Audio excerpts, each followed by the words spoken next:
अस्सलाम वालेकुम। Work abroad की सीरीज़ में वेलकम। अगर आप एमबीबीएस के स्टूडेंट हैं या ऑलरेडी अपना एमबीबीएस कंप्लीट कर चुके हैं और अपनी स्पेशलाइजेशन के लिए या फर्दर अपनी पर्सनल और प्रोफेशनल डेवलपमेंट के लिए अब्रॉड मूव होना चाह रहे हैं, तो आज के सेशन में हम कवर करेंगे कि यूएस का प्रोसेस क्या है। यूएसएमएलई के जो सारा प्रोसेस है उसे डिटेल में कवर करेंगे। तो ये वीडियो आपके लिए, आप काइंडली से देखें। हमारे साथ आज मौजूद हैं ख्वाजा हसन अख्तर, बहुत ही स्पेशल गेस्ट हैं। अगर आप बात करें कि maintaining a perfect balance between academics, sports या एक्स्ट्रा करिकुलर एक्टिविटीज़, तो वो उसकी ये प्राइम एग्जांपल है। हमारे ये सीनियर थे कैडेट कॉलेज हसन अब्दाल में, और कैडेट कॉलेज हसन अब्दाल के ये कैडेट कैप्टन थे, या कह लें हेड बॉय थे, विच मीन्स के being responsible for the discipline of 500 cadets.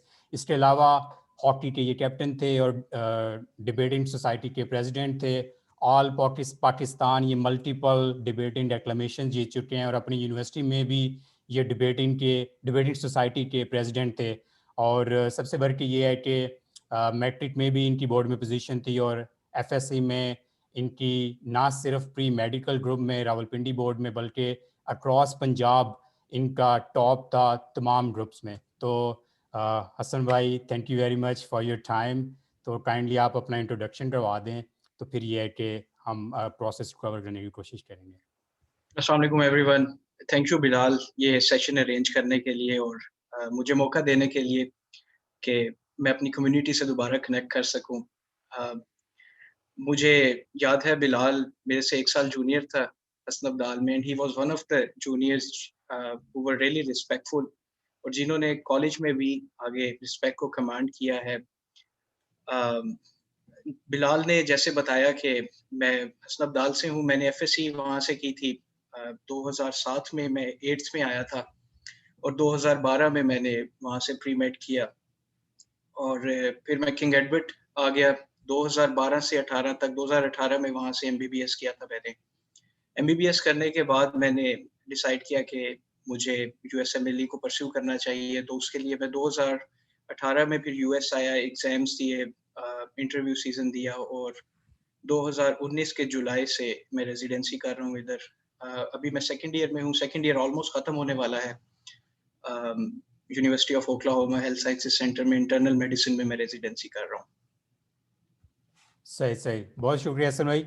Hasan भाई, स्टार्ट करते हैं। काइंडली सबसे पहले तो आप एक ओवरव्यू दें कि ये जो प्रोसेस है, इसके क्या स्टेप्स हैं। सो फॉर एग्जांपल, मैंने जो सुना है वो ये है कि यूएसएमएलई 1 2 3, इस पे ज़रा आप रोशन डालिएगा। और किस ईयर में स्टूडेंट्स इसकी प्रिपरेशन स्टार्ट कर सकते हैं, फाइनल ईयर में या बिफोर डैट, और इसमें क्या चीज़ें इन्वॉल्व हैं, और आपके जो एक्सपीरियंस में जो टिप्स या जो गाइडेंस आप प्रोवाइड कर सकते हैं, तो इस पर ज़रा काइंडली रोशन डालिएगा। तो अगर यूएसएमएलई रिलेटिवली थोड़ा सा लंबा प्रोसेस है, इसीलिए मेरी तो यही एडवाइस होगी जूनियर्स को कि जिसका भी प्लान है they should start as soon as possible. तो इसे यूजुअली मैं दो ग्रुप्स में, दो फेजेस में डिवाइड करता हूँ, एक मेडिकल स्कूल के अंदर, एक मेडिकल स्कूल के बाद। मेडिकल यूएसएमएलई का पहले ओवरव्यू थोड़ा सा दे देता हूँ कि है क्या। इसके एग्जाम्स होते हैं। रिसेंटली इन्होंने अपना थोड़ा सा, एक तो कोविड की वजह से और उसके अलावा भी इनकी काफ़ी डिबेट चल रही थी, तो उन्होंने अब थोड़ा सा अपने फेजेस को चेंज किया है। पहले 3 एग्जाम हुआ करते थे। स्टेप 1, स्टेप 2 के 2 पार्ट्स हुआ करते थे। एक सीके था व्हिच वाज क्लिनिकल नॉलेज, और एक था क्लिनिकल स्किल्स जो यूएसए में आके दिया जाता था। ये करने के बाद आप सर्टिफाई होते थे। एक काउंसिल है यहाँ पे, ईसीएफएमजी, उसके through then you apply for residency. लेकिन अब चूंकि इन्होंने पिछले साल कोविड की पेंडेमिक आ गई, उसकी वजह से ट्रेवल्स और उसके अलावा इन पर्सन एग्जाम्स भी यूएस के अपने स्टूडेंट्स के भी नहीं हो सके, तो इन्होंने फिर सीएस को खत्म कर दिया है। अच्छा। And I think so indefinitely आगे फ्यूचर में सीएस का एग्जाम नहीं होगा, तो उसकी जगह उन्होंने एक एग्जाम लेकर आए हैं, OET, occupational English testing, which is I think so world wide use होता है। कॉमनली ऑस्ट्रेलिया में पहले यूज होता था, यूके जाने के लिए जैसे आइल्स यूज होता था एक एग्जाम, ये उसका काउंटर पार्ट समझ लें ओईटी। तो फेज 1 जो है वो है स्टेप 1, और जनवरी 20 से पहले इसका एक स्कोर आया करता था। 3 डिजिट स्कोर था। यूजुअली पाकिस्तान के जो ग्रेजुएट्स हैं काफ़ी मेहनती होते हैं माशाल्लाह। So we used to score like 240, 250s, 260s, which is considered a really good score. लेकिन अब इन्होंने पासिंग और फेल का ग्रेड शुरू कर दिया है अच्छा। और ये इम्प्लीमेंट हो जाएगा अगले साल की जनवरी से। एग्जैक्ट डेट मुझे नहीं पता, लेकिन जनवरी 22 से ये इम्प्लीमेंट हो रहा है। तो फिर ये हो जाएगा सिर्फ पास और फेल। देन दूसरा एग्जाम है स्टेप 2 सीके, और फिर एक ऑक्यूपेशनल इंग्लिश टेस्टिंग आ जाती है, और फिर सर्टिफिकेशन है ECFMG की, और फिर इंटरव्यू सीजन है जो 3 से 4 महीने चलता है। अच्छा। फिर आप मैच में अप्लाई करते हैं, मैच में आपने रैंकिंग करनी होती है प्रोग्राम्स की, प्रोग्राम आपको रैंक करते हैं। तो at the end of the day एक एल्गोरिदम है, वो डिसाइड करता है कि आपकी चॉइसेस पे कहाँ पे वो प्रोग्राम विलिंग है और उसके पास स्पॉट है, आप वहाँ पे मैच हो जाते हैं। तो ये फिर जिस साल मैच का रिजल्ट यूजुअली मार्च में आता है उस साल के, और जुलाई 1 से उसी साल के आपकी रेजिडेंसी शुरू हो जाती है। अच्छा। अब चूंकि बात करते हैं सबसे पहले स्टेप 1 की। स्टेप 1 जो एग्जाम है, मेरा सबसे ज्यादा जो मेरे से पूछता है, मेरा यही मशवरा होता है कि किसी तरीके से इसे अपने मेडिकल स्कूल के अंदर ही बिफोर योर ग्रेजुएशन इसे किसी न किसी तरीके से इसे निकाल दिया जाए। अब चूंकि पास और फेल का भी आ रहा है फेज, तो इसके लिए मेरे ख्याल में अब फोकस ज्यादा जो है वो स्कोर का स्टेप 2 सीके की तरफ होना चाहिए। अब स्टेप 1 पास और फेल आ रहा है तो सिर्फ पास करें उसे। लेकिन चूंकि ये अब पास और फेल आ जाएगा, अब मुझे कुछ सही पता अभी, it's like difficult to predict कि आगे इसकी डिफिकल्टी लेवल जो है वो कैसा होगा। इसीलिए इसकी तैयारी काफी अच्छे तरीके से करें। जो स्टेप 1 का एग्जाम होता है, अगर आप मेडिसिन को देखें तो हमारे पाकिस्तान में 5 साल होते हैं मेडिकल जी। स्कूल के। पहले 2 साल मेजर और 3 साल आधा उसके 1-2 सब्जेक्ट्स जो हैं वो बेसिक साइंसेस को कवर करते हैं, और उसके बाद आते हैं क्लिनिकल साइंसेस। तो स्टेप 1 जो है वो बेसिकली बेसिक साइंसेस का एग्जाम होता है। इसमें एनाटमी, बायोकेमिस्ट्री, फिजियोलॉजी एक मेजर कंपोनेंट होता है, पैथोलॉजी मेजर कंपोनेंट होता है, फार्माकोलॉजी, इसके अलावा बायोस्टेटिस्टिक्स होती हैं, एथिक्स होती हैं। ये सारी चीज़ें जो हम पहले 3 साल के अंदर कवर कर लेते हैं पाकिस्तान में। पैथोलॉजी थोड़ी-सी हम 4th ईयर में करते हैं। So the ideal time to give it, अगर आप अभी कर रहे हैं तो 4th या फाइनल ईयर ऑफ एमबीबीएस है। मैंने इसे फाइनल ईयर के एमबीबीएस के दरमियान में दिया था, क्योंकि उस टाइम तक आप 4th ईयर कर चुके होते हैं, आपकी पैथोलॉजी और बाकी सारे सब्जेक्ट्स पे एक अच्छी ग्रिप बन चुकी होती है। तो इसे उसी टाइम कर देते हैं। मेजॉरिटी ऑफ स्टूडेंट्स जो है वो पहले भी और अभी भी, चूंकि ये करियर डिसीजन थोड़ा सा टाइम भी लेती है यूएसएमएलई का डिसाइड करना, क्योंकि पाथवेज काफ़ी हैं। एक पाकिस्तान में अपना ग्रेजुएशन का पाथवे है, फिर पाकिस्तान में ट्रेनिंग है। काफ़ी पाकिस्तान के ग्रेजुएट इंग्लैंड जाते हैं, ऑस्ट्रेलिया जी। जाते हैं। इसके अलावा यूएई है, सऊदी अरेबिया काफ़ी जाते थे, गल्फ स्टेट्स में काफ़ी जाया करते थे, कैरेबियन स्टेट्स में भी कुछ जाते हैं ट्रेनिंग के लिए। तो ये अगर आपने जब भी डिसाइड किया है, बेशक आपने ग्रेजुएशन के बाद डिसाइड किया है, best time is to give it as soon as possible. इसकी कुछ प्रिपरेशन के मटेरियल हैं, जो कि काफ़ी डेप्थ में भी, मैं ज़्यादा कोशिश नहीं करूँगा कि मैं ज़्यादा डेप्थ में जाऊँ, जस्ट थोड़ा सा इसे रखूँगा just to touch upon this topic. एक है कोर्स बुक्स हैं कुछ, जो सिर्फ रिव्यू के लिए यूज़ करते हैं। मैंने कैप्लन यूज़ की थी, चूँकि हमारी जो यूएसए की थोड़ी-सी ट्रेनिंग जो है ना इनकी मेड स्कूल की, वो थोड़ी-सी डिफरेंट है पाकिस्तान से। तो जस्ट टू रीओरिएंट योरसेल्फ कि आपने आगे कोर्स कवर क्या करना है, उसके लिए ये कोर्स बुक्स अच्छी हैं, एक बार पढ़ लेनी चाहिए। लेकिन मेन जो 2 चीज़ें हैं, जो भी कोई एमबीबीएस के होंगे, चूँकि ज़्यादातर ये उनकी तरफ फ़ोकस्ड है, ये डिस्कशन, तो एक फर्स्ट एड एक किताब होती है। इसके अलावा एक ऑनलाइन क्वेश्चन बैंक होता है, उसे यू वर्ल्ड है, एक इसकी सब्सक्रिप्शन मिलती है 6 महीने की, 3 महीने की, साल की भी मिलती है। उसमें क्वेश्चंस होते हैं, साथ-साथ कुछ मॉक एग्जाम होते हैं। तो सबसे पहले तो यही कि कैप्टन से शुरू करें, 3rd ईयर में कर दें, 4th ईयर में कर दें, जब भी आपका है, बेशक बाद में कर दें। उसे जल्दी से एक बार रिव्यू करके फर्स्ट एड की बुक को समझें, और उसके बाद यू वर्ल्ड के एग्जाम की क्वेश्चन प्रैक्टिस की इससे क्वेश्चन प्रैक्टिस करें, उसके यूवर्ल्ड जो है, मॉक एग्जाम्स हैं और क्वेश्चन बैंक है। सबसे ज़्यादा जो मेरी एडवाइस होती है, जो तैयार कर रहे होते हैं, उन्हें ये है कि इसे याद नहीं करें। हुँ, मल्टीपल रिविजन्स जब आप कर लेते हैं कॉन्सेप्ट को समझ के, तो एक टाइम आता है कि आपको चीज़ें खुद ही याद हो जाती हैं। हुँ, लेकिन जब आपका कॉन्सेप्ट एक सही बिल्ड हो जाता है, क्योंकि एग्ज़ाम ने ये नहीं पूछना कि उस किताब की उस लाइन में क्या है या इस पे नोट लिख दें। एग्ज़ाम में क्वेश्चन्स आने हैं, मल्टीपल चॉइस क्वेश्चन्स, और हर एक क्वेश्चन की डिफ़िकल्टी जो है वो वेरी करती है। तो उस हिसाब से अगर आपका कॉन्सेप्ट बहुत अच्छा होगा, तो आप अगर सही आंसर नहीं पिक कर सकेंगे, तो एट लीस्ट आप गलत आंसर्स को रूल आउट कर लेंगे। जी, जी। तो यही इसकी एग्ज़ाम की जो जितनी क्वेश्चन प्रैक्टिस ज़्यादा कर लेंगे, उतना फ़ायदा है। स्टेप 1 के बाद अगला एग्ज़ाम आता है स्टेप 2 सीके, जिसमें जैसे उसका नाम भी है क्लिनिकल नॉलेज, नॉलेज। वो क्लिनिकल सब्जेक्ट्स को कवर करता है। उसमें मेडिसिन आती है, जो कि आई थिंक सो सबसे ज़्यादा पार्ट मेडिसिन का है। कार्डियोलॉजी, मेडिसिन की जो फर्दर फ़ील्ड्स हैं, नेफ्रोलॉजी हो गई, न्यूरोलॉजी हो गई, ये सारी उसके अंदर एक में कवर होती हैं। सर्जरी है, ऑब्स्टेट्रिक्स और गायनेकोलॉजी है, और पीडियाट्रिक्स है।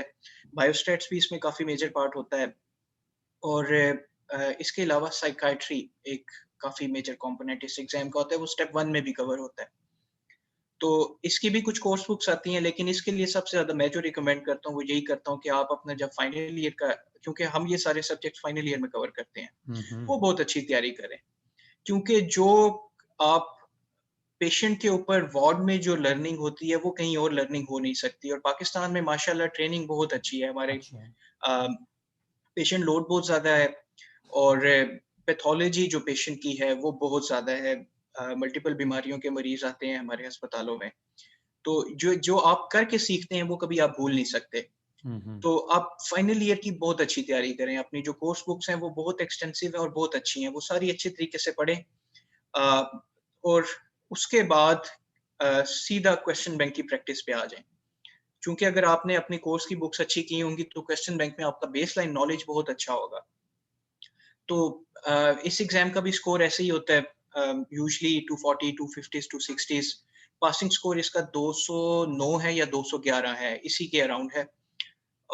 लेकिन कोशिश करनी चाहिए कि स्कोर जो है वो ऊपर हो, क्योंकि अ, आप जब एक कॉम्पिटिटिव रेज़िडेंसी के लिए अप्लाई कर रहे होते हैं, तो इनमें यूएस में इनके अपने ग्रेजुएट्स अप्लाई कर रहे हैं। ऑब्वियसली वो उनकी पहली प्रेफ़रेंस में होंगे। इसके अलावा Canada, Mexico, south America, Europe से काफ़ी ग्रेजुएट्स अप्लाई कर रहे होते हैं। पाकिस्तान, इंडिया मेजर चंक है हुँ, हुँ। ग्रेजुएट्स का, बांग्लादेश है, गल्फ स्टेट्स, सारी तो दुनिया से हर ही हो जगह से गया। वर्ल्ड वाइड जी, ग्रेजुएट्स जी। अप्लाई कर रहे होते हैं। तो something should be there which would distinguish you from the other applicants, तो उसमें स्कोर्स काफ़ी मेजर पार्ट प्ले करते हैं। तो अच्छा स्कोर जो है वो आपके साथ आगे भी चलेगा, अगर आपने सब स्पेशलिटीज़ में भी अप्लाई करना है। हुँ, तो हुँ। उसमें अच्छे स्कोर के लिए एम करें, और अब चूँकि जैसे मैं पहले बता रहा था कि स्टेप 1 का स्कोर चेंज हो रहा है, तो स्टेप 2 सीके पे बहुत ज़्यादा फ़ोकस होना चाहिए।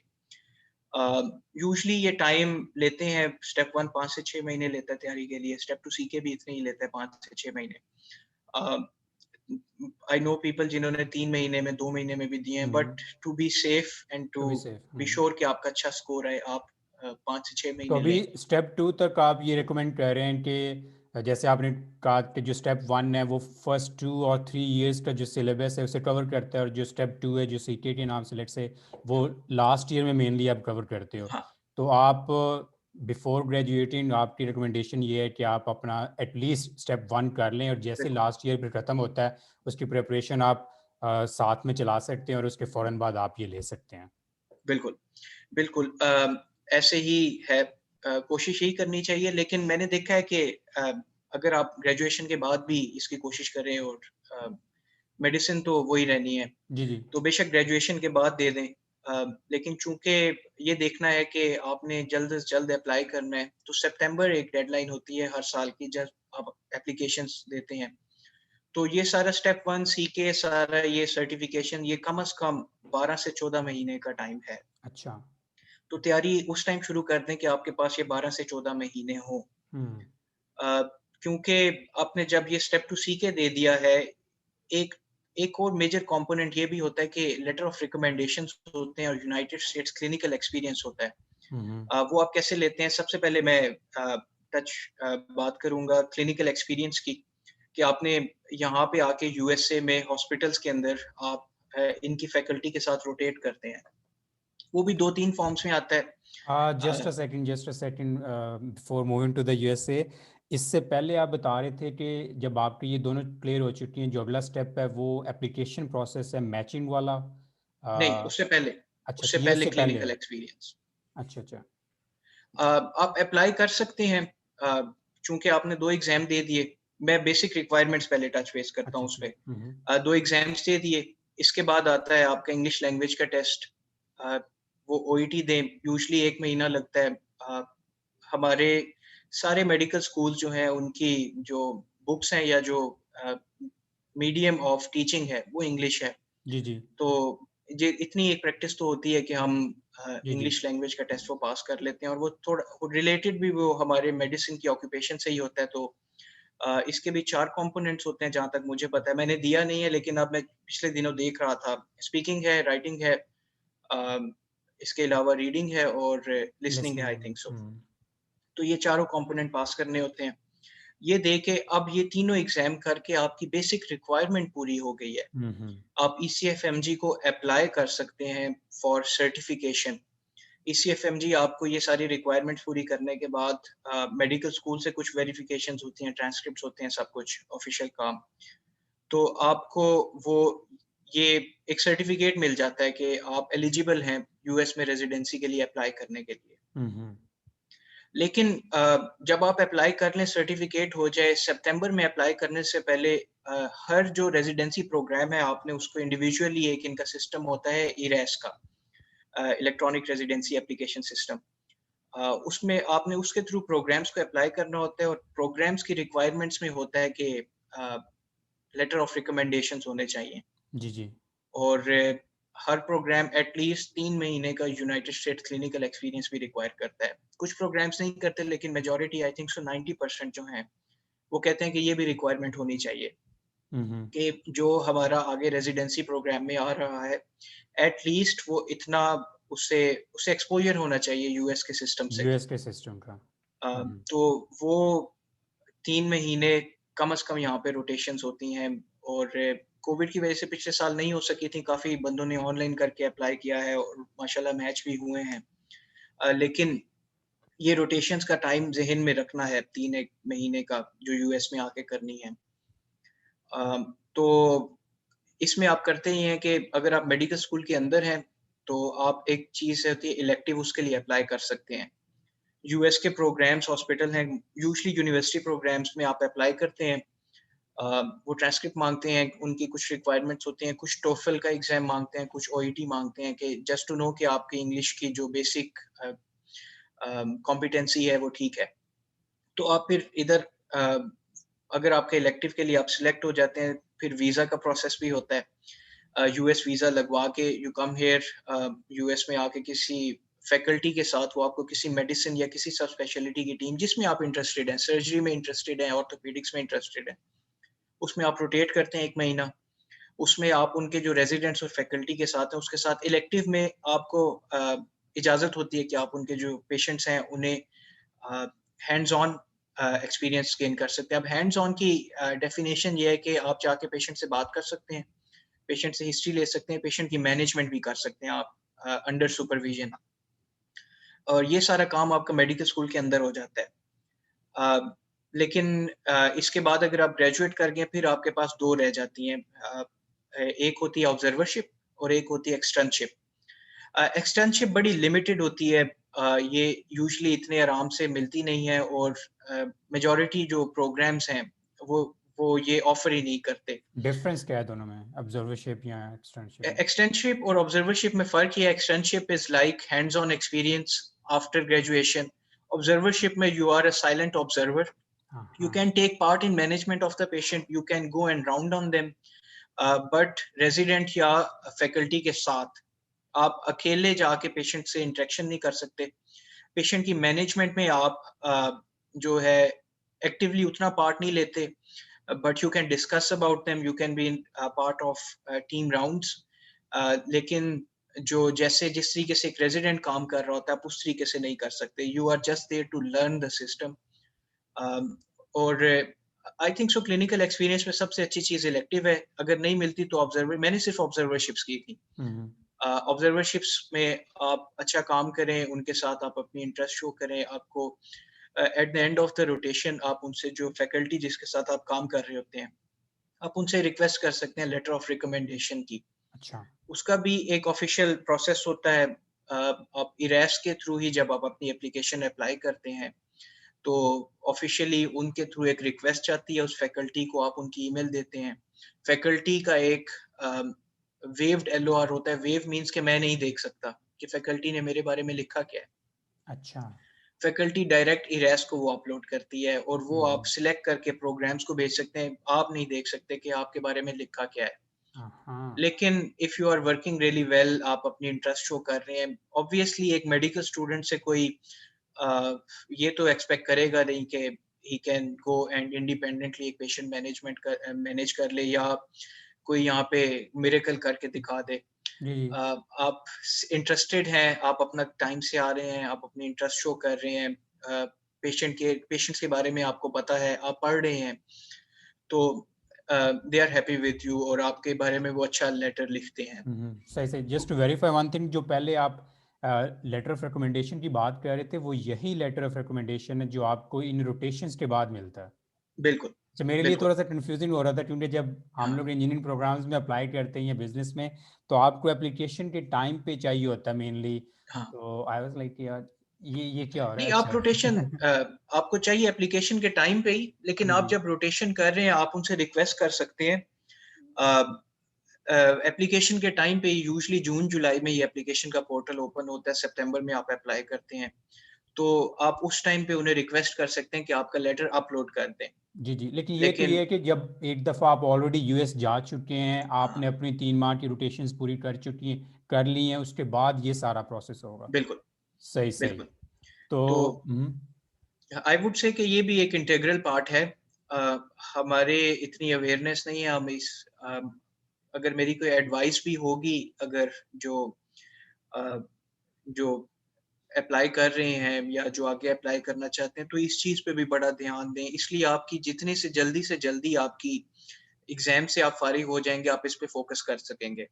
अच्छा. क्योंकि बिकॉज़ ऑफ द को पहले भी यूएस का क्लिनिकल ट्रेनिंग के लिए यहाँ पे आना, वीज़ा जो विज़िट वीज़े पे आते थे हम, वो पहले भी थोड़ा-सा डिफ़िकल्ट प्रोसेस होता था. अब चूँकि कोविड पैंडेमिक है, उसकी वजह से ट्रैवल की रिस्ट्रिक्शंस हैं, ये प्रोसेस और थोड़ा-सा मुश्किल हो गया है. इसलिए अगर आप जितना पहले आप अपने एग्ज़ाम से फ़ारिग हो जाएँगे, आप इस पे फ़ोकस कर सकेंगे.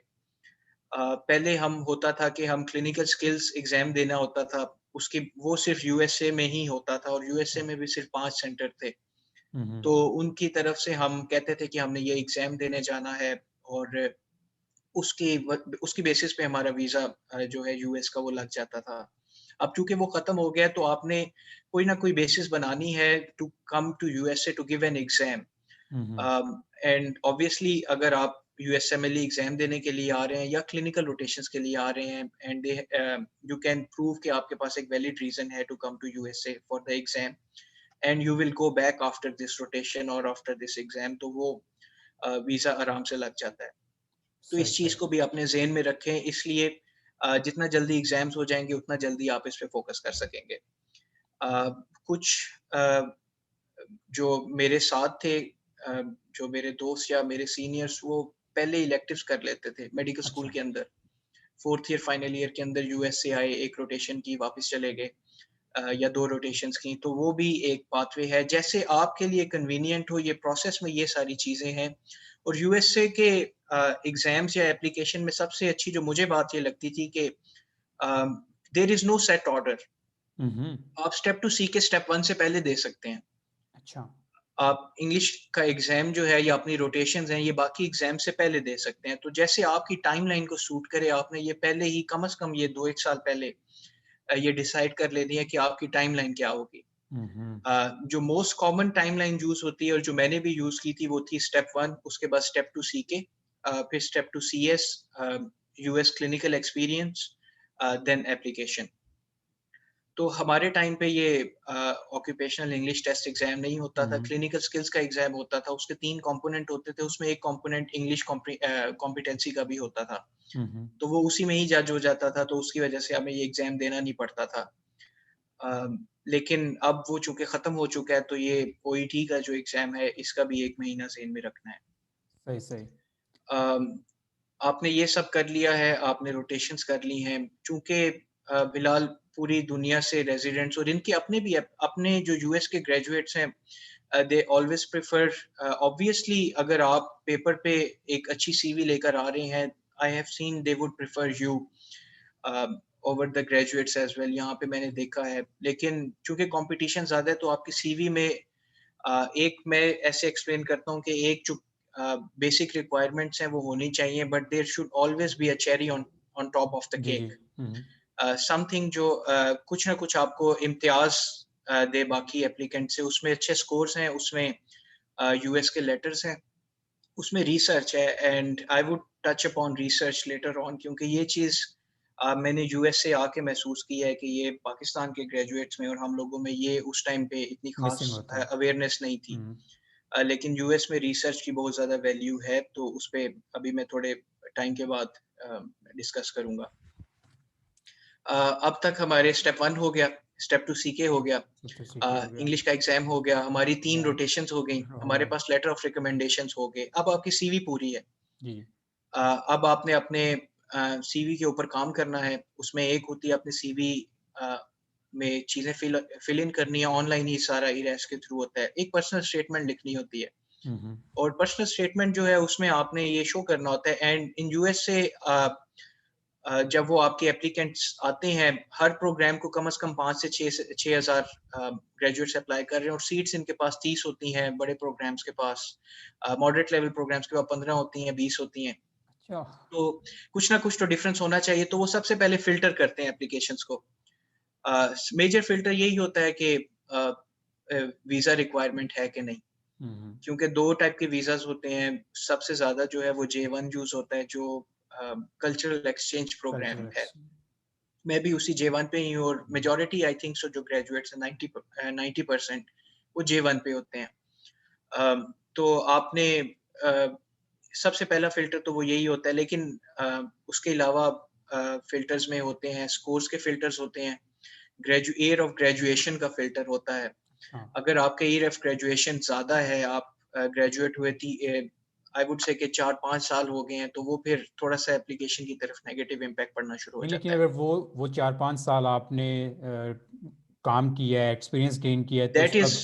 Is that is a huge positive point in your अच्छा। फेवर। अगर आप पाकिस्तान में ट्रेनिंग कर रहे हैं जी 4 से जी। 5 साल, तो दे वुड ऑब्वियसली, लेकिन मतलब कि आपको 4-5 साल ये नहीं होना चाहिए कि आप 5 साल ग्रेजुएशन के बाद एग्जाम्स की तैयारी करते रहें। नहीं, अगर आप पाकिस्तान में जॉब कर रहे हैं, पाकिस्तान में क्लिनिकल ट्रेनिंग कर रहे हैं, that is a huge huge that's a positive plus. Point in in support of your CV. तो लेकिन ऑब्वियसली अगर आपका प्लान नहीं है पाकिस्तान में ट्रेनिंग करने का, तो इसलिए जल्दी अप्लाई कर दें। तो ये सारी करने के बाद you receive interviews. Interviews usually पिछले साल सारे ऑनलाइन हुए थे, जूम के थ्रू। हमारे टाइम पे, एंड आई थिंक सो इस साल मिक्स्ड होगा, कुछ इन पर्सन होंगे, कुछ जूम पे होंगे।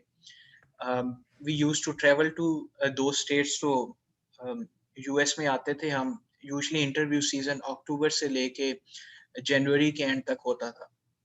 तो ये 4 मंथ्स का होता था। हर एप्लीकेंट को usually 5 to 15 interviews on average आते थे। 5 to 15। हाँ, अच्छा, ऑन और इसमें एवरेज। इंटरव्यूज में मेनली आपका टेक्निकल नॉलेज चेक हो रहा है, या नहीं, सॉफ्ट स्किल्स, या वैसे पर्सनालिटी? आई थिंक सो जो ये इंटरव्यूज होते हैं, ये उसमें आपकी डिफरेंट कंपोनेंट्स देख रहे होते हैं।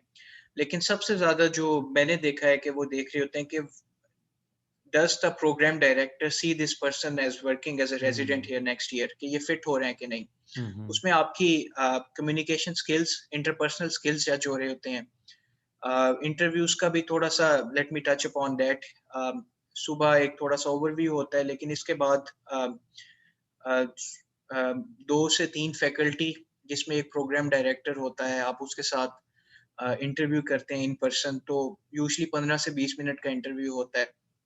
तो वो उसमें आपकी मेरे से ज़्यादा जो इंटरव्यूज़ पे फ़ोकस होता था, वो होता था एक्स्ट्रा करिकुलर एक्टिविटीज़ पे, हम्म। हॉबीज़ के ऊपर। They are just trying to get to know you as a person. Hmm. वो उन्होंने जो इससे पहले सारा होता था, आपकी क्लिनिकल स्किल्स, आपके पास एग्ज़ाम के स्कोर्स हैं, जी उन्होंने जी। आपकी सीवी पढ़ ली हुई है। वो अब इस पे फ़ोकस नहीं करेंगे। अब वो सिर्फ़ जैसे हम वर्ड यूज़ करते हैं, छांटी कर रहे हैं कि किसको रखना है, किसको नहीं हाँ रखना। हाँ। तो वो बात करके देख रहे होते हैं। इसमें आई तो गेस हसन भाई मेनली उनका यही पर्पस है कि यार जैसे कि कंपटीशन इतना ज़्यादा, जैसे आप कह रहे हैं कि यार ये चीज़ें तो सबके पास हैं, जो ये बिल्कुल, स्टेज तक पहुंचा हुआ है उसे पता है कि यार मेरे पास ये है।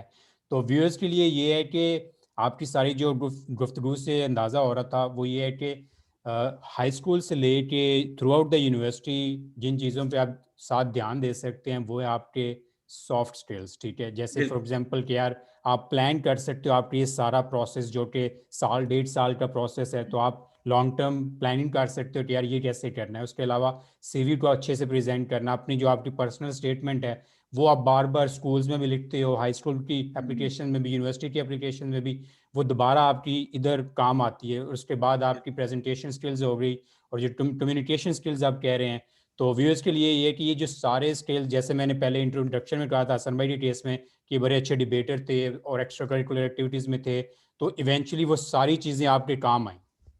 बिल्कुल। बल्कि मेरे जो काफ़ी इंटरव्यूज़ होते थे उसमें, चूँकि मैंने हॉबीज़ में फ़ील्ड हॉकी को मेंशन किया होता था, अच्छा। तो यहाँ पे ज़्यादा आइस हॉकी यूज़ होती है। जी तो जी। मेरे इंटरव्यू ज़्यादातर यही फ़ोकस होता था कि आइस हॉकी और फ़ील्ड हॉकी में डिफ़रेंस क्या है। जी। तो मुझे यूएस की आइस हॉकी के बारे में भी थोड़ा-सा पढ़ना पड़ा था और थोड़े-से हम्म। देखना पड़ा था कि डिफरेंस आके मैं I could explain them. Debates पे फ़ोकस करते थे, हॉबीज़ पे फ़ोकस करते थे। काफ़ी they are just casual semi formal type interviews होते हैं। They are just trying to get to know you. आपने ये सारे इंटरव्यूज़ कर लिए। इंटरव्यूज़ के बाद आपकी फिर आती है रैंकिंग ऑर्डर। आपने जो-जो इंटरव्यूज़ हैं, आपने उन्हें रैंक करना होता है। मार्च 15 से 20th के दरमियान इनके कोई मैच डे होता है। उस दिन रिज़ल्ट्स अनाउंस होते हैं कि आप मैच कहाँ पे हुए हैं। हम्म। तो ये सारा प्रोसेस आप देख रहे हैं, आपका यूएसएमएलई एक लंबा प्रोसेस है। अ, मैंने 4th ईयर के मिड में डिसाइड किया था कि मैंने यूएसएमएलई करनी है। मेरे जो मेडिकल कॉलेज था किंग एडवर्ड का, उसमें काफ़ी जो ग्रेजुएट्स थे या मेरे सीनियर्स थे वो यूएसएमएलई को परस्यू कर रहे थे। तो हम्म। मैंने भी सोचा कि देखते हैं ये है क्या। इन द स्टार्ट मैं सिर्फ़ इसमें इंटरेस्ट इस वज़ह से डेवलप हुई थी कि यूएसएमएलई है क्या? एक क्रेज़ होता था हर एक को कि यूएसएमएलई करनी है, यूएसएमएलई करनी है। हर हम्म। कोई बैठा कैप्लन की बुक्स पढ़ रहा होता था। लेकिन मैंने देखा कि training at the end of the day Pakistan में भी मेडिसिन की ट्रेनिंग वही है, यूके में भी वही है, यूएसए में भी वही है। हम्म। तो काफ़ी मल्टीफैक्टोरियल डिसीजन होती है। इसमें आपने अपना देखना है। मेरे लिए मैंने ये देखा था कि जो यूएस में ट्रेनिंग है वो एडवांस इस तरह से है कि जो एविडेंस जो हमारी फील्ड में जनरेट होता है, वो मेजॉरिटी जो है यूएस या यूरोप से जनरेट हो रहा है, यूके से जनरेट हो रहा है। तो यूएसए का पाथवे मुझे ज़्यादा इन पर्सन मुझे कन्वीनिएंट और सूट कर रहा था, इसलिए मैंने इसे चूज़ किया था। तो 4th ईयर में मैंने शुरू की, फाइनल ईयर के मिड में मैंने स्टेप 1 दिया। फिर मैंने फाइनल ईयर का एग्ज़ाम दिया। फाइनल ईयर के एग्ज़ाम के बाद मैंने 2 महीने बाद स्टेप 2 सीके का एग्ज़ाम दिया। अ, उसके बाद मैं यूएस से आया। स्टेप 2 सीएस मैंने जून में दिया। अ, जुलाई, अगस्त, सितंबर मैंने 3 महीने की रोटेशंस की और सितंबर में फिर मैंने अप्लाई किया। फिर मैं पाकिस्तान गया। सितंबर के बाद I came back in end of October, November, December, January interviews दिए और मार्च 2019 में फिर रिज़ल्ट आया। उसके बाद देन आपका प्रोसेस शुरू होता है वीज़ा का और स्टेट लाइसेंस और बाकी सारी जो ऑफ़िशियल रिक्वायरमेंट्स हैं, और उस साल के जुलाई में आपकी ट्रेनिंग शुरू होती है। तो मेरा ये जर्नी जो थी 4th ईयर, फाइनल ईयर और फाइनल ईयर के बाद 1 साल, तो ये 3 साल की जर्नी है। हम्म। अगर आप इसे रैप अप कर सकते हैं 2 ढाई साल में, तो अ, इसीलिए आई ऑलवेज़ सजेस्ट कि जितना जल्दी ये शुरू कर दें बेहतर है। वन्स यू हैव डिसाइडेड कि आपने जो पाथवे चूज़ करना है, either it's training in Pakistan training in some training in USA or any other country, तो आप जितना पहले अपनी timeline decide कर लेंगे, it's better. तो जो खास तौर पे मैंने जो एक चीज़ यहाँ पे आके यूएसए में अब मैंने इनके सिस्टम में आके देखी हैं और जो डिफरेंसेस मैं फील करता हूँ, जो मेरी एडवाइस होगी अपने जूनियर्स को who are trying to think कि उन्हें अभी करना क्या है, if they plan to come to USA, apart from thinking कि जल्दी से जल्दी हमने तैयारी करनी है, रिसर्च एक मेजर कंपोनेंट है जिस पे इन्हें फोकस करना चाहिए. पाकिस्तान में हमारी अवेयरनेस तो है, लेकिन उतनी ज़्यादा रिक्वायरमेंट नहीं है. यूएसए में अगर आपने ज़्यादा से ज़्यादा ट्रेनिंग करनी है, ज़्यादा से ज़्यादा एक्सेल करना है, तो वो देखते हैं कि आपकी इंटरेस्ट इस फील्ड में क्या है. और इंटरेस्ट कैसे शो होती है कि if you are like contributing to new evidence, तो देखते हैं कि अगर इस बंदे ने इस फील्ड में रिसर्च की हुई है, दैट मीन्स कि इसका इंटरेस्ट भी है और ये आगे भी इसे कंटिन्यू करना चाहता है, और सीवी पे भी ये एक बड़ा बड़ा प्लस पॉइंट होता है. तो जितना जल्दी अगर सेकेंड ईयर थर्ड ईयर में आप कोशिश कर सकते हैं, एक दो रिसर्च प्रोजेक्ट करें, आपके पास जब टाइम हो, आप इंटरव्यू सीजन में हैं या आप एग्जाम से फारिग हो गए हैं, फाइंड गुड मेंटोर्स जो रिसर्च कर रहे हैं, उनके साथ इन्वॉल्व हो जाएं और अपनी फील्ड ऑफ इंटरेस्ट में रिसर्च शुरू कर दें. इसमें एक चीज़ बड़ी केयरफुल होके होना है कि आपकी जो सीवी है यूएसए में ये बहुत इम्पोर्टेंट है. वो पाकिस्तान से इसलिए नहीं ले रहे ग्रेजुएट के उसके स्कोर्स अच्छे हैं, वो पाकिस्तान से इसलिए ग्रेजुएट ले रहे हैं कि वो इंटरेस्टेड है इस स्पेसिफिक फील्ड में. और मेडिसिन में आगे ट्रेनिंग की फर्दर फील्ड्स हैं, एक इंटरनल मेडिसिन है, इंटरनल मेडिसिन की आगे सब स्पेशलिटी की फील्ड्स हैं, कार्डियोलॉजी है, गैस्ट्रोएंट्रोलॉजी है, क्रिटिकल केयर है, नेफ्रोलॉजी है. इसके अलावा सर्जरी है, सर्जरी की फर्दर फील्ड्स हैं, साइकाइट्री है, न्यूरोलॉजी है. तो आपकी एक CV as a whole package ये शो होनी चाहिए कि this guy is really interested in this field. तो अगर आप रिसर्च जनरल सर्जरी में कर रहे हैं, आपकी रोटेशन जनरल सर्जरी में है, at the end of the day आप अप्लाई न्यूरोलॉजी में कर देते हैं, you will not get any interview. तो आपकी जो सारी ये पहले से डिसाइड कर लें कि आपने करना क्या है. अब और सबसे अच्छा टाइम यही होता है कि जब आप रोटेशंस कर रहे हैं हॉस्पिटल में अपने, तो उसमें देखें कि do you see yourself doing this work for the rest of your life. क्या आप अपने आप को एज ए सर्जन अपनी पूरी लाइफ देखते हैं, या अपने आप को as a critical care physician देखते हैं पूरी लाइफ. तो अगर आप ये ऐसे उस टाइम डिसाइड कर लें, फिर then start building up your CV towards it. Pakistan में फैकल्टी मेंटोर्स उस स्पेसिफिक फील्ड में देखें, everybody is working on research. Pakistan में भी बहुत ज्यादा रिसर्च हो रही होती है, फैकल्टी बहुत ज्यादा रिसर्च कर रही होती है. हमें बस इतना शऊर नहीं होता. आप बस एग्जाम्स में मगन होते हो कि यार पेपर निकालो बस. हर एक को यही पाकिस्तान में दौड़ लगी होती है कि यार मैं डिस्टिंक्शन ले लूं, मैं ये कर लूं, मैं बैठ के पाकिस्तान का प्रॉफ ऑब्वियसली मैं ये कहूंगा कि यूएसए के एग्जाम से मुश्किल है. अच्छा. तो हम वहाँ पे किंग एडवर्ड में बहुत सारे बैठे यही कर रहे होते थे कि यार मैं ना ये प्रॉफ में पास कर लूं, मैं ये कर लूं. तो exam at the end of the day pass हो जाते हैं. अच्छे अगर आपने अच्छी ट्रेनिंग अच्छी पढ़ाई की है, तो आपके अच्छे नंबर्स के साथ पास हो जाएंगे. लेकिन उसमें रिसर्च के ऊपर फोकस करें, उसमें अपनी सीवी के ऊपर फोकस करें. पाकिस्तान में मेंटोर्स बनाएं. पाकिस्तान में काफ़ी यूएस बेस्ड फिजिशियन हैं जो काम कर रहे हैं, उनके साथ कॉन्टेक्ट्स बनाएं. अभी दूसरी चीज़ जो मैंने जिस पे बात करनी है वो कॉन्टेक्ट्स और मेंटोर्स की है. नेटवर्किंग. लेकिन अभी उनके साथ let's focus on research for now. Research करें, पेपर्स पब्लिश करें if you can, case reports, original articles, review articles, इनके ऊपर करें काम. यूएस से आए जब अपनी रोटेशंस कर रहे हैं, इधर लोग रिसर्च कर रहे होते हैं, यहाँ तो उनके साथ आप इन्वॉल्व हो जाएं if they are working on any project. क्योंकि अगर this is something they will mention in your letters as well कि ये बंदा इंटरेस्टेड है. जितना अच्छा लेटर होगा, जितनी अच्छी सीवी होगी, जितनी अच्छी आपकी पर्सनल स्टेटमेंट होगी, पर्सनल स्टेटमेंट मैं कहता हूँ शुड लाइक स्क्रीम आउट के आप मेडिसिन में या आप सर्जरी में आप इंटरेस्टेड हैं. बंदा खोले तो उसे समझ लग जाए कि हाँ ये बंदा जेन्युइनली इंटरेस्टेड है. So it should be personal. और अगर आपको इंटरेस्ट ही नहीं है और अगर आपको पता ही नहीं है, you are just doing USMLE for the sake of doing USMLE, तो आपकी पर्सनल स्टेटमेंट से ही वो बंदा जज कर लेगा। हम्म। तो इन चीज़ों के बारे में पहले से सोचें। मेरा आई नो ये थोड़ा-सा डेप्थ में मैं बात कर रहा हूँ, लेकिन this is something which I realized later on, जी जी। जब मैं अप्लाई कर रहा था कि हाँ यार, ये भी चीज़ें हैं, तो उस पे फ़ोकस करें। और रिसर्च तो यूएसए में ट्रेनिंग के लिए इतनी इम्पोर्टेंट हो गई है कि मेरे कुछ दोस्त वो 1-1 2-2 साल आके यूएस में सिर्फ रिसर्च कर रहे हैं, अच्छा। Just to get into competitive fields. क्योंकि जितनी यूएसए में स्पॉट्स जिस फील्ड की कम होती जाएँगी, उतनी वो कॉम्पिटिटिव होती जाएगी। सही सही। तो समथिंग जो फिर आप एक तो रिसर्च से आप अपने मेंटोर्स बनाते हैं, दूसरा आपकी सीवी में चीज़ें पाइल अप होती जाती हैं, ऐड होती जाती हैं। तो that is one way to get into competitive fields. तो उसकी तरफ ये इतनी इम्पोर्टेंट है ये रिसर्च। तो सही जितना सही। आपके पास पहले से इसकी होगी, अम, उतना आपको आगे फ़ायदा होगा। सही सही। तो असल दूसरा में है आप। फैकल जी जी। जी, जी। जी, जी जी, जी, बिल्कुल। बोले बोले। अच्छा, दूसरा फैकल्टी मेंटोर्स पाकिस्तान में भी और यूएसए में भी। अ, और सबसे पहले तो स्टार्ट ये करें कि जिस बंदे ने अभी रिसेंटली एग्ज़ाम दिए हैं और रिसेंटली जिसका मैच हुआ है, उससे बेहतर आपको गाइड कोई नहीं कर सकेगा। हम्म।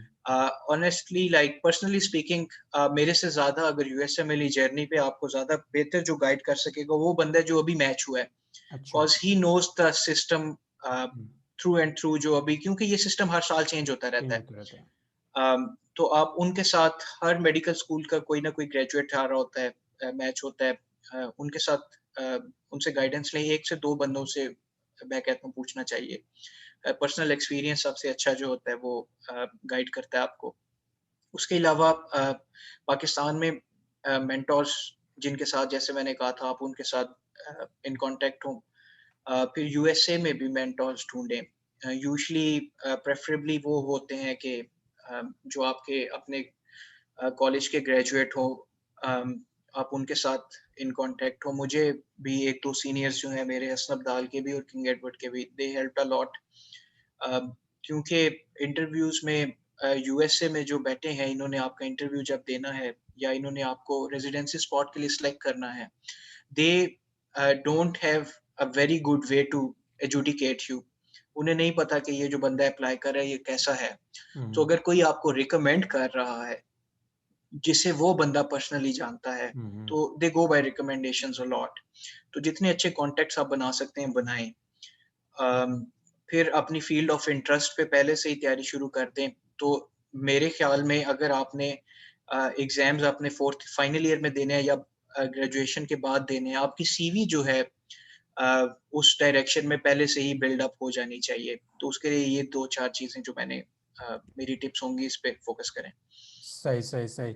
असल में बहुत शुक्रिया। मेनली जैसे आपने अभी मेंशन किया कि आपने अपने एक्सपीरियंस से जो सीखा है उधर जाके कि यार हमारी जो चीज़ मिसिंग है वो रिसर्च है, और इस सारे सेशन का मेनली पर्पस यही है कि यार आपको तो ऑनलाइन भी इंफॉर्मेशन मिल सकती है कि स्टेप 1 कर लो, स्टेप 2 कर लो, हुँ, लेकिन मेनली जो पर्पस था कि जो बंदा उस प्रोसेस से गुजर चुका है, उसने जो उससे सीखा है या उसे लगा कि यार ये चीज़ मेरी एप्लीकेशन में मिसिंग थी, वो दूसरों के काम आ सके, हुँ, तो उसके लिए बहुत बिल्कुल। शुक्रिया।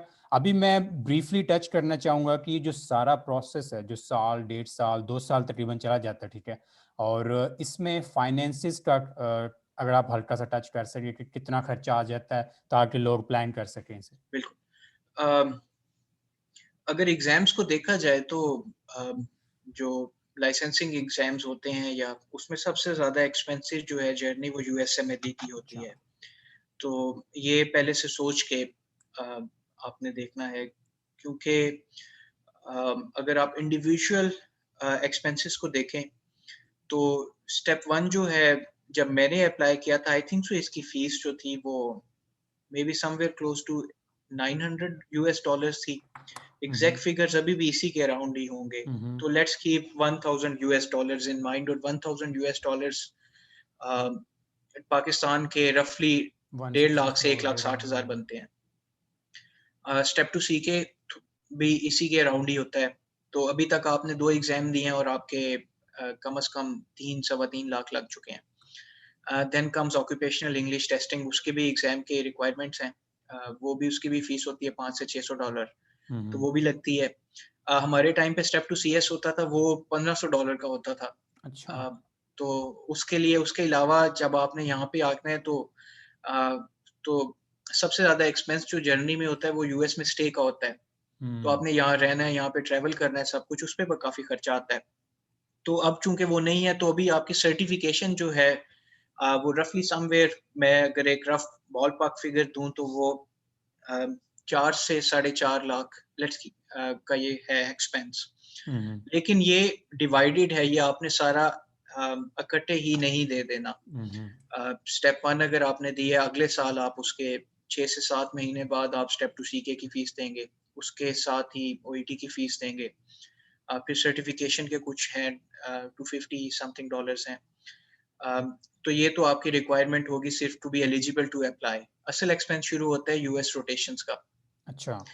क्योंकि आप 3 महीने यहाँ पे आए हैं तो एक आपके ट्रैवल भी है, आपकी यूएस वीज़ा की भी फ़ीस है, फिर आपने यहाँ पे आके स्टे करना है। रफ़ली अ, मैं अगर आई ऑनेस्टली मुझे एग्ज़ैक्ट फ़िगर याद नहीं है लेकिन यूएस में मेरा स्टे का अ, ऑब्वियसली जब आप यहाँ पे आके रहते हैं तो अ, आपने किसी एक्सपेंसिव या आपने कोई लेविश होटल्स में तो रहना जी नहीं जी है। वैसे। तो डॉर्म्स या इधर ही आप एयरबीएनबी मैं काफ़ी यूज़ करता था।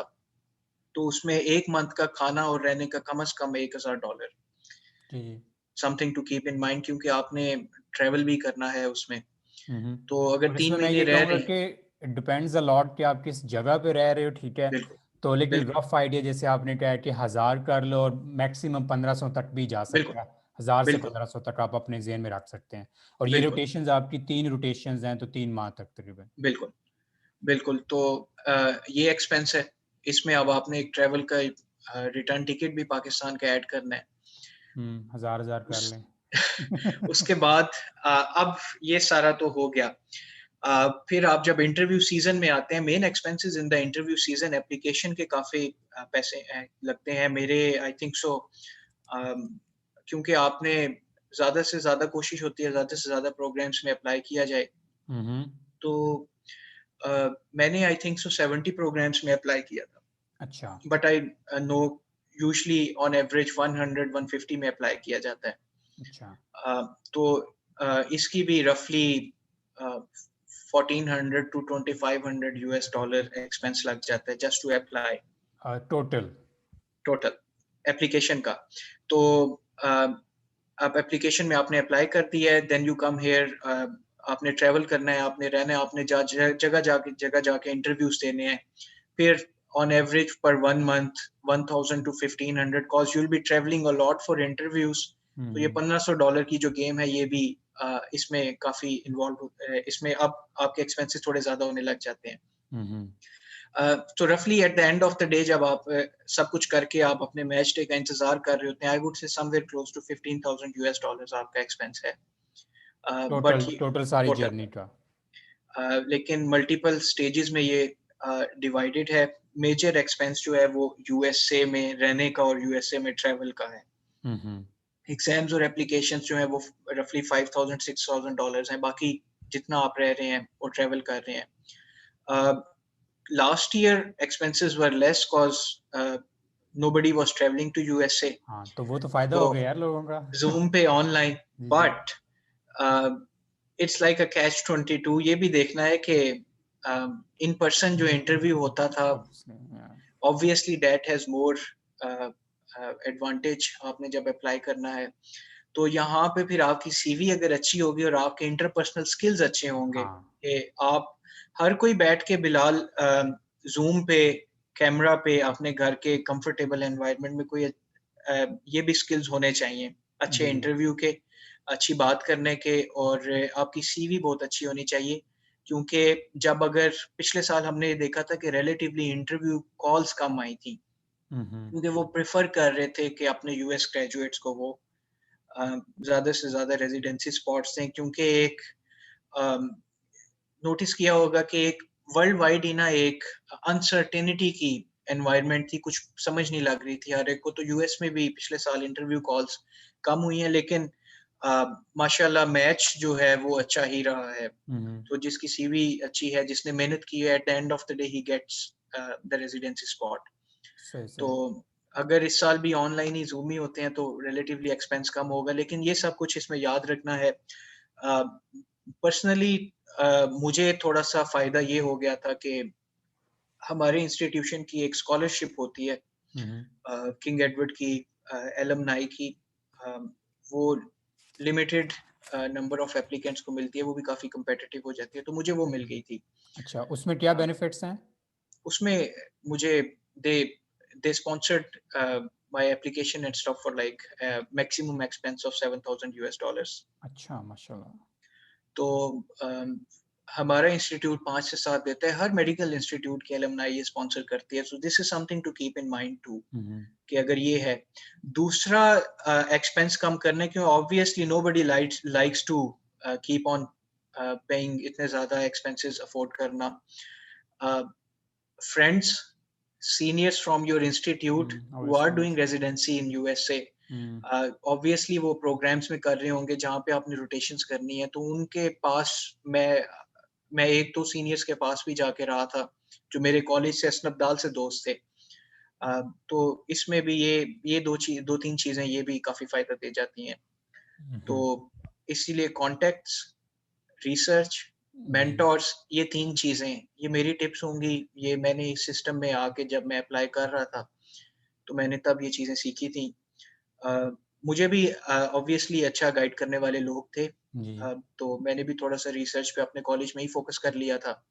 लेकिन दिस इज़ समथिंग जितना ज़्यादा से ज़्यादा करें उतना बेहतर है। तो हसन भाई, लॉन्ग स्टोरी शॉर्ट, सीन ये है कि आप, जो मैंने नोटिस किया, किसी भी प्रोफेशन में चले जाएं, ठीक है, जो चीज़ें सारी ज़िंदगी आपके साथ चलती हैं वो आपके communication skills, soft skills, networking हो गई, ठीक है, और सबसे बढ़ के ये है कि इंटरपर्सनल जो रिलेशंस हैं उन्हें बेहतर बिल्कुल, करना, ठीक है। बिल्कुल, तो ना सिर्फ के हार्ड कोर टेक्निकलिटीज़ में आप चले जो, ठीक है, the ability to see a bigger picture भी बहुत ज़रूरी है। बिल्कुल। अ, अच्छा, तो अभी मैं एक पॉइंट और करना चाहता हूँ ब्रीफली। बिल्कुल, उसमें यह है कि यार, मैं एज अ मेडिसिन स्टूडेंट मैं कहता हूँ कि यार $15,000 का खर्चा भी है, सारा कुछ भी है, ठीक है। इज इट वर्थ इट, ठीक है। गेन क्या है, ठीक है।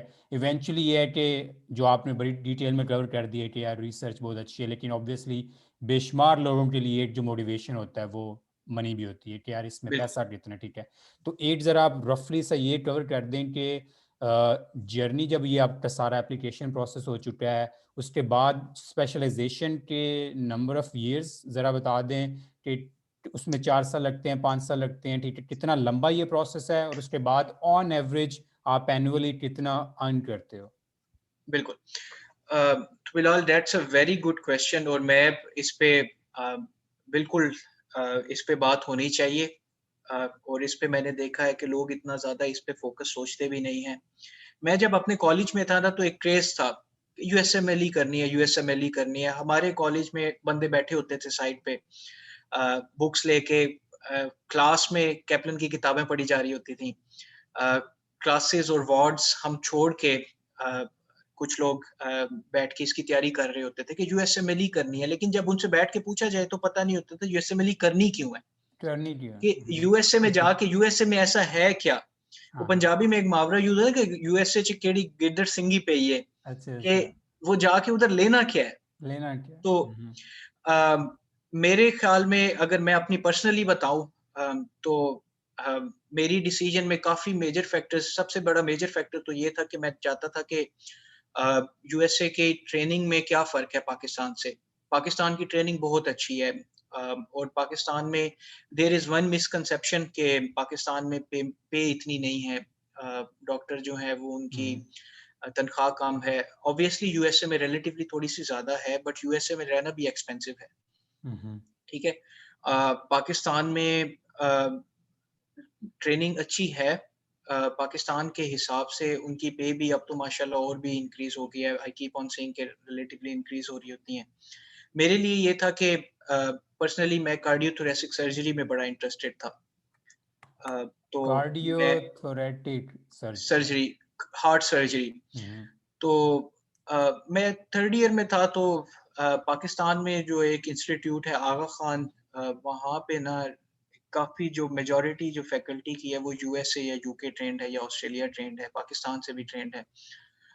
तो वहाँ पे मैंने देखा कि एक ना न्यूज़ चली थी कि एक पाकिस्तान की हिस्ट्री में पहला डिवाइस जो है, यूजुअली पहले हार्ट सर्जरी जो होती थी, ओपन चेस्ट सर्जरी होती थी, वेल्व को हार्ट को स्लाइस करके उसमें वेल्व रखा जाता था, which was like a major surgery. तो पाकिस्तान में एक पेशेंट की 2016 में उन्होंने through catheter, it's just like putting a stent in your heart, जैसे हार्ट एमआई हार्ट अटैक के बाद एक स्टेंट डाल दिया हुँ, जाता है। हुँ। तो इस तरीके से एक वेल्व रिप्लेस हो गया। तो मैंने कहा ये पता नहीं, इसके बारे में देखते हैं। तो मैंने जब पढ़ना शुरू किया, पता लगा यूएसए में ये 2002 में रिप्लेस हो गया था पहली बार। अच्छा। तो तब मैंने रियलाइज़ किया कि ऑन एवरेज इन चीज़ों में थोड़ा-सा ना ये चीज़ें पहले जहाँ पे जनरेट हो रही हैं, वहाँ से फिर ऑब्वियसली एक लर्निंग कर्व होता है, जिस बंदों ने की हैं, फिर ये कंपनीज़ इन्वॉल्व होती हैं। अ, वहाँ से सीख के फिर कोई बंदा जो है वो यूएसए से ट्रेन करके वो पाकिस्तान टेक्नीक लेकर गया, तो जाके उसने वहाँ पे की। हुँ, हुँ। अ, ऑब्वियसली पाकिस्तान में भी माशाल्लाह ऐसी टेक्निक्स और ऐसी चीज़ें हैं लेकिन जो पाकिस्तान में। गैप नो डाउट है, किसी भी फ़ील्ड में, टेक्नोलॉजी में, इवन इस प्रोफ़ेशन में भी गैप तो है। बिल्कुल। दूसरा, पाकिस्तान में भी ऐसी चीज़ें हैं जो पाकिस्तान से यूएसए ने कॉपी की हैं। मैं एग्ज़ाम्पल दूँगा एक, बल्कि किंग एडवर्ड से ही थे और पहले अब्दालियन थे, आई थिंक सो। उमैया वाल्व होता था एक, अ, जो पाकिस्तान में जनरेट हुआ, वो यूएसए में यूज़ होता है न्यूरो सर्जरी में। वो एक पाकिस्तानी सर्जन थे, उन्होंने बनाया था। फिर बाद में उन्होंने आके यूएसए में थोड़ा-सा प्रैक्टिस की, फिर इधर ही रह गए, लेकिन ये वहाँ से तो ऑब्वियसली जहाँ से चीज़ें, लेकिन मेजॉरिटी जहाँ पे रिसर्च है, तो वो यूएसए में एक एविडेंस बेस्ड प्रैक्टिस, कॉमनली हम एक वर्ड यूज़ करते हैं, हुँ, वो यूज़ होती है। तो ये चीज़ें फिर मैंने देखा कि थोड़ा-सा ना ये लैग है, तो ये थोड़ा-सा मुझे अ अ, इंटरेस्ट मेरी डेवलप हुई। फिर मैंने देखा कि मेरे कुछ अपने पर्सनल भी गोल्स थे, कि मैं चाहता था कि मैं वहाँ पे जाके ट्रेनिंग करूँ, और एक पीयर प्रेशर भी होता है कि साथ वाले सारे कर रहे हैं, तो बंदा कहता है यार मैं भी करके देखूँ। हुँ, लेकिन हमेशा जब ये सब कुछ करें, eight the end of the day I would से कि हाँ, ऑब्वियसली मेरे लिए तो अभी तक तो it's worth it, but every decision has its own cost. तो ये चीज़ें भी देखनी चाहिए। For the past 2 years that I am living here, I have not been able to travel back to Pakistan. हुँ, तो आपकी फैमिली अगर पाकिस्तान में हो, that is a sacrifice you have to pay. हुँ, हुँ, इधर का हमारा कल्चरल डिफरेंस भी काफ़ी ज़्यादा होता है, और उसको भी ज़हन में रखना चाहिए। तो अगर आपके स्किल्स अच्छे होंगे, तो ये चीज़ें आप इंटरपर्सनल स्किल्स अच्छे हैं, you will be able to navigate through these things too. लेकिन अ, ये 2-4 डिसीजंस हैं। अ, अगर आप ये देखें कि आपके लिए कन्वीनिएंट क्या है, इफ अगर आपको लिए सूट क्या करता है, ऑब्वियसली आपकी फैमिली की डिसीजंस इसमें इन्वॉल्व होती हैं, आपके फ्यूचर के गोल्स इन्वॉल्व होते हैं। इफ यू सी कि आपके ये गोल्स पाकिस्तान में मीट हो रहे हैं, तो यस, हुँ। आप वहाँ पे ट्रेनिंग अगर आप करें तो ज़रूर करें। मेरी मेजॉरिटी मेरे दोस्त जो हैं वो पाकिस्तान में ट्रेनिंग कर रहे हैं, माशाल्लाह they are doing really good in their relative fields. Hmm. फिर यूके भी ऑप्शन है, यूएस भी ऑप्शन है। इट्स जस्ट कि आपके लिए कन्वीनिएंट क्या है। ये ज़रा बताएँ कि यूएस में जो दोबारा मैं पूछना चाह रहा हूँ कि एक दफ़ा आपका सारा प्रोसेस हो चुका है, ठीक है, कितने साल आपको लगते हैं हुँ, स्पेशलाइजेशन में, ठीक है? और उसके बाद ये कि ऑन एवरेज जैसे आपके फील्ड में या ऑन एवरेज किसी फील्ड में लोग कितना अर्न कर सकते हैं? क्योंकि ये भी बिल्कुल, बेशुमार लोगों के लिए एक मोटिवेशन होता है कि यार हमने अपनी फैमिली भी स्टार्ट करनी है, बैक होम बिल्कुल। भी फैमिली को सपोर्ट करना है, तो वो ज़रा एक फिगर या कोई आइडिया दे सकें ऑन एवरेज? अच्छा, यूएस में ना जो कॉम्पेंसेशन है ना, वो रिलेटिवली ऑन एवरेज, मैं एक बताऊँगा, फिर फील्ड वाइज़ भी वेरी करती है। फील्ड्स डिफरेंट है, सर्जरी है, मेडिसिन है, सब कुछ है। अ, जैसे फॉर एग्ज़ाम्पल न्यूरो सर्जरी की अगर आपने ट्रेनिंग करनी है, वो आई थिंक तो 7 साल की है। अच्छा। जनरल सर्जरी की 5 साल की है, हुँ, हुँ। मेडिसिन की 3 साल की है। लेकिन हुँ, आगे अगर आपने मेडिसिन में सब स्पेशलाइज़ करना है, तो अगर आपने गैस्ट्रोएंटरोलॉजी करनी है, तो आगे 3 साल ऐड हो जाएँगे। अगर आपने फर्दर सब स्पेशलाइज़ करना है, तो 1 साल और ऐड हो जाएगा। हुँ, हुँ। अ, हेपेटोलॉजी करनी है या एडवांस जीआई करनी है। आपने कार्डियोलॉजी करनी है, ऐसे 3 साल कार्डियोलॉजी के हैं। इंटरवेंशनल करनी है, उसका 1 साल है। एक चीज़ स्ट्रक्चरल है, उसका 1 साल है। तो ये आप पे डिपेंड करता है आपने कितने साल ट्रेनिंग आगे करनी है। लेकिन रफली जो मेरी फील्ड है, मैं मेडिसिन कर रहा हूँ, चूंकि मेडिसिन में 3 साल के बाद आपकी ट्रेनिंग खत्म हो जाती है। You are certified internal medicine physician in USA. आगे आपके डिफरेंट पाथवेज भी हैं। अगर आपने प्राइवेट प्रैक्टिस करनी है, आपने एक हॉस्पिटलिस्ट एक होता है कि हॉस्पिटल में पेशेंट्स देखने हैं without being involved in any academics, के आपने रेजिडेंट्स को ट्रेन नहीं करना। इसके अलावा तीसरी चीज आती है एकेडमिक फिजिशियन, जो रेजिडेंसी प्रोग्राम्स में इन्वॉल्व होते हैं इनके साथ, जो आगे फर्दर रेजिडेंट्स को ट्रेन कर रहे होते हैं। तो रफली अगर आपने मेडिसिन की ट्रेनिंग की है तो आपकी स्टेट वाइज वेरी करता है, आपके जॉब के आवर्स पे भी वेरी करता है, लेकिन somewhere around year roughly $200,000 per year।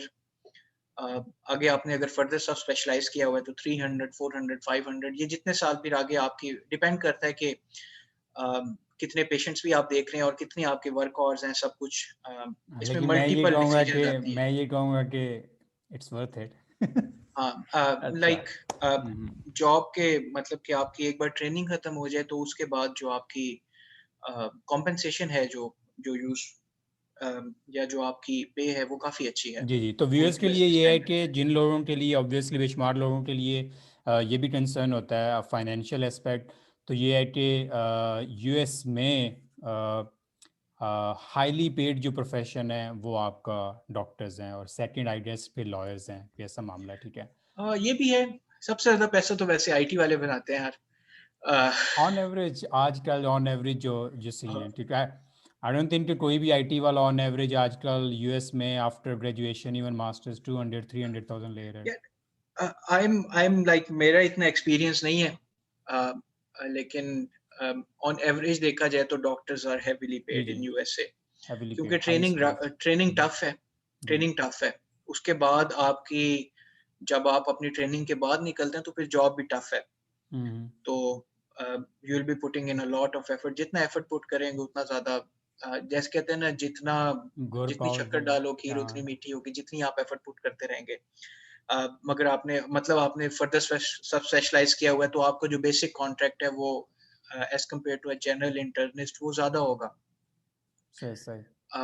Procedural जो फील्ड्स हैं, सर्जरी होगी या मेडिसिन में होगी या हॉबी, जैसे इंटरवेंशनल कार्डियोलॉजी है या गैस्ट्रोएंटरोलॉजी है, क्रिटिकल केयर है, ओबीगाइन है, पीडियाट्रिक्स में आगे जो प्रोसीजरल फील्ड्स हैं उनमें कॉम्पेंसेशन ज़्यादा होती है लेकिन वर्क आवर्स भी ज़्यादा होते हैं। हम्म, तो एक चीज़ यहाँ पे जो बड़ा ज़ोर दिया जाता है वो वर्क लाइफ बैलेंस पे है, हम्म, कि अगर आपकी मतलब कि आपकी फैमिली है, you don't want to spend whole week in the hospital, right?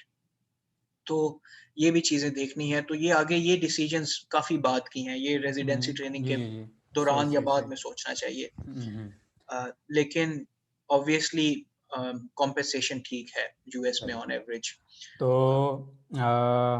Hasan भाई बहुत शुक्रिया, माशाल्लाह आपने बड़ी डिटेल में बड़ा कॉम्प्रिहेंसिवली सारे पॉइंट्स को, सारे एस्पेक्ट्स को कवर कर दिया है, और मैं उम्मीद करता हूँ कि जो हमारे व्यूज़ के लिए जो यंगस्टर्स हैं, यंग डॉक्टर स्टूडेंट्स, ठीक है, उनके लिए इंशाल्लाह ये बेनिफिशियल होगा और काफ़ी सारे लोगों के लिए इंस्पायरिंग भी होगा, ठीक है। और उम्मीद करते हैं कि ये किसी के लिए एक सबब बन सकेगा, उसके नॉलेज में इजाफा हो सकेगा। वंस अगेन बहुत शुक्रिया आपके टाइम के लिए, ठीक है, बड़े आप मसरूफ़ होते हैं आजकल, तो हम दिल की इंतहा गहराइयों से आपका शुक्रिया अदा करते हैं अपना। थैंक यू बिलाल, बहुत शुक्रिया ये सेशन अरेंज करने के लिए। बड़ा अरसा हो गया था, मैंने भी अच्छी काफ़ी यादगार टाइम गुजरा है हसन अब्दाल में भी। जी जी तो अच्छा हो गया कि किसी अब्दालियन से काफ़ी अरसे के बाद बात हुई। तो अगर किसी को भी जो इंटरेस्टेड है यूएसएमएलई में, and he has made a decision कि उसने ये परस्यू करना है, तो वो, अगर किसी को कोई क्वेश्चन हो या कोई हेल्प चाहिए हो या फर्दर कोई गाइडेंस चाहिए हो, they can always send me a message. Usually यहाँ पे वर्क आवर्स काफ़ी ज़्यादा होते हैं, बिजी होते हैं, बट आई प्रॉमिस कि मैं रिप्लाई और I will try my best to further guide them. Decide कर ले अगर आपने यूएसएमएलई करनी है, but at the end of the day Pakistan को नहीं भूलना। जी जी यू हैव बेशक। टू सी कि अगर इधर से रह के भी अगर आप पाकिस्तान को कंट्रीब्यूट कर सकते हैं, या at the end of the day you train here and then you go back and want to contribute over there, तो ये दोनों choices आपके पास हैं. But at the end of the day ये ज़रूर याद रखना है कि जिस country ने आपको train किया है, जिस country ने आपके ऊपर resources लगाए हैं, आपको भी आगे जितना ज़्यादा हो सके उसे return back करना चाहिए. पाकिस्तान की training बहुत अच्छी है. पाकिस्तान के फिजिशियंस जो हैं, जो पूरी दुनिया में उन्हें बड़ी इज़्ज़त दी जाती है. एवरीबॉडी नोज़ के क्योंकि हमारी फील्ड यार ऑन हैंड्स एक्सपीरियंस पे है, ऑन हैंड्स ट्रेनिंग है, तो जितने ज़्यादा पेशेंट्स देखे होंगे उतनी ज़्यादा आपकी ट्रेनिंग अच्छी होगी. सही तो सही ये 2-4 चीज़ें पाकिस्तान की बड़ी प्लस पॉइंट है. तो at the end of the day everybody should just try to contribute back to the country. बेशक तो बेशक. तो बहुत किसी को खूबसूरत बात है कि जी आपने अपनी रूट्स को नहीं भूलना, अपनी जड़ों को नहीं भूलना, ठीक है, और इवेंचुअली पे बैक करना है सोसाइटी को. और एक डॉक्टर से आप मतलब जो ज़्यादा लोगों का मोटिवेशन हो रहा है, जो इनकी बात से नज़र भी आ रहा है कि मोटिवेशन यार कि हमने लोगों की खिदमत करनी है, लोगों को सर्व करना है. तो आज का सेशन हम वाइंड अप करते हैं. हसन भाई वंस अगेन बहुत शुक्रिया और अपना बहुत सारा ख्याल रखें. अल्लाह हाफिज़. अल्लाह हाफ़िज़. अल्लाह हाफ़िज़.